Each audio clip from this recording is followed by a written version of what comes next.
আসসালামু আলাইকুম রহমতুল্লাহি বারাকাতু। আশা করি প্রিয় দর্শক সকলে ভালো আছেন। আমার কাছে এই মুহূর্তে একটি গুরুত্বপূর্ণ প্রতিবেদন। গত 1.5 দশকে আমরা সবাই জানি, বাংলাদেশের সাধারণ জনগণ, রাজনৈতিক দল, আমরা সবাই জানি বিগত 1.5 দশক শেখ হাসিনার আমলে কি পরিমাণ মানুষ গুম হয়েছে, খুন হয়েছে, ইভেন ছাত্রলীগের হাতে ধর্ষণের শিকার হয়েছে। তো তারই ধারাবাহিকতা এখন গত 5 আগস্ট সেটার সমাপ্তি ঘটে। তো তাদের কৃতকর্ম একের পর এক বের হয়ে আসছে। তো দর্শক, চলুন দেখি আমরা ওই প্রতিবেদনে কি বলা আছে। 1.5 দশকে বিচার বহির্ভূত হত্যা 2699 ও গুম হন 677 জন। একটা পরিসংখ্যা দেওয়া আছে কোন সালে আপনার কতজন মানুষ খুন হয়েছে এবং গুম হয়েছে। সাল 2009। বিচার বহির্ভূত হত্যা 154, গুম 3 জন, কারাগারে মৃত্যু 50 জন। 2010 সাল বিচার বহির্ভূত হত্যাকাণ্ড 127,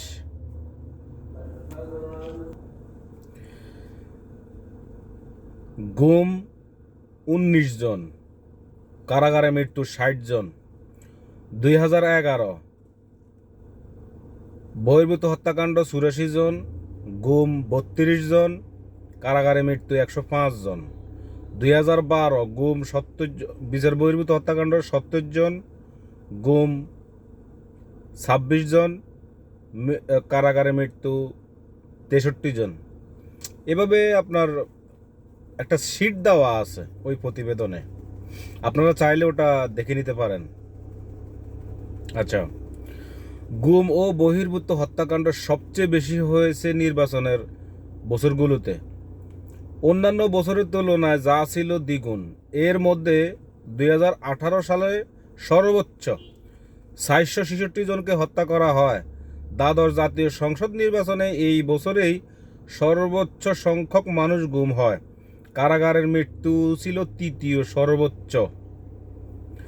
আওয়ামী লীগের নেতৃত্বে সরকার 2009 সাল থেকে 2023 সাল পর্যন্ত শাসন আমলে দেশের বিচার বহির্ভূত হত্যাকাণ্ডের শিকার হয়েছে 2699 জন। এ সময় গুম হন 677 জন, কারাগারে মৃত্যুবরণ করেন 1084 জন। মানবাধিকার সংগঠন অধিকারের পরিসংখ্যায় এ তথ্য উঠে এসেছে। তবে বৈষম্য বিরোধী ছাত্র আন্দোলন নিহতদের তালিকা 2024 সালের ঘটনা যুক্ত করলে নিহতের সংখ্যা 3000 ছাড়াবে বলে দাবি সংগঠনটির।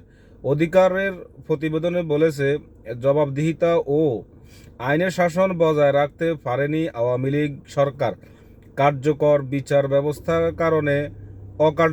বিচার ব্যবস্থার কারণে সরকারের আইন ও প্রয়োগকারী সংস্থা সদস্যদের ব্যবহার করে এসব বিচার বহির্ভূত হত্যা, গুম, খুনের ঘটনা ঘটেছে। আইন শৃঙ্খলা রক্ষাকারী বাহিনী, রাজনৈতিক প্রতিপক্ষ, সরকারের সমালোচনা ও ভিন্ন মতাবলম্বীদের দমনের কাজে সরকারের পক্ষে আইন প্রয়োগকারী সংস্থা সদস্যদের ব্যবহার করা হয়েছে।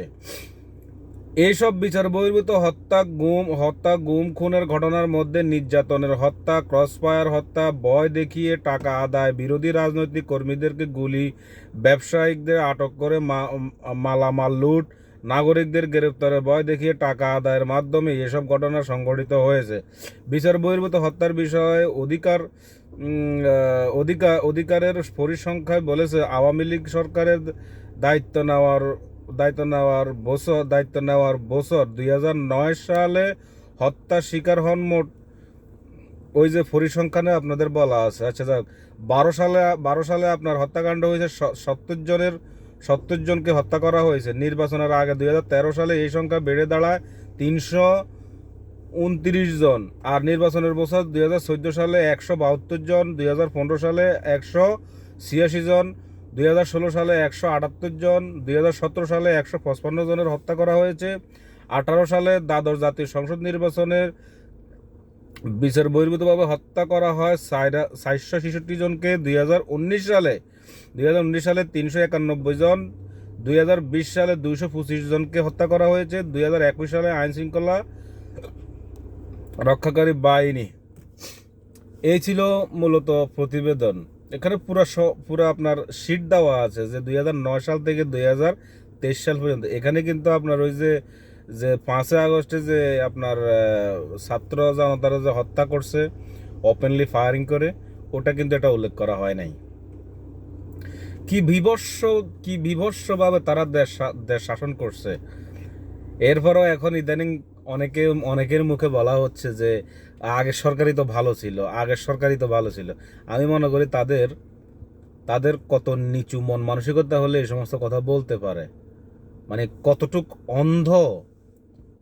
অন্ধ মন মানসিকতার মানুষ হলে এই সমস্ত কথাগুলো বলতে পারে। আর যেখানে এখন এই যে আপনার গুম খুনের যে কমিশন, ওদের যে শিট দেওয়া, ওদের যে প্রতিবেদন ওরা দিছে, ওটা তো আরো লোমহর্ষজনক। মানুষ এখন পর্যন্ত যাদেরকে গুম করে নেওয়া হয়েছে, মানুষ এখন পর্যন্ত তাদের বিরুদ্ধে কথা বলার কোনো সাহসই তাদের আসতেছে না, কারণ তাদের উপর এত পরিমাণ নির্যাতন করা হয়েছে। এখন তারা সেই ভয়ে কখনো যদি আবার ওই স্বৈর শাসন বা ওই স্বৈর শাসকরা কখনো কোনোভাবে যদি আবার ক্ষমতায় আসে, তখন তাদেরকে কে সেভ করবে? কারণ সবাই বাঁচতে চায়, কেউ এই পৃথিবীতে কেউ মরতে চায় না, সবাই চায় সুন্দর মতো বাঁচার জন্য। কিন্তু আমরা এই মানুষেরাই সামান্য ক্ষমতার কারণে আমরা মানুষেরই পশুও মনে করি না। পশুও তো পশুর সাথে এরকম আচরণ করে না। কিভাবে একটা মানুষ, তার ফ্যামিলি আছে, তার সাধারণ জীবনযাপন আছে, তার স্ত্রী সন্তান আছে, কারণ একটা মানুষ তো তার পরিবার নিয়েই বাঁচে। যখন আপনি একটা পরিবার থেকে একজন মানুষকে মিসিং করেন, মানুষ মারা গেলে মানুষের মন শান্ত থাকে, যাক আল্লাহ নিয়ে গেছে, হয়াত নাই, মানুষের বুঝ দেয়, আল্লাহ তরফ থেকে আল্লাহ বুঝ দিয়ে দেয়। কিন্তু আপনি একটা মানুষকে আপনি গুম করে রাখবেন, আপনি তো শুধু একটা মানুষকে গুম করেন না, তো মানে মোটে তো হচ্ছে পুরোটা ফ্যামিলি। একটা মানুষকে গুম করার মানে হচ্ছে পুরোটা ফ্যামিলিকে আপনি ধ্বংস করে দেওয়া।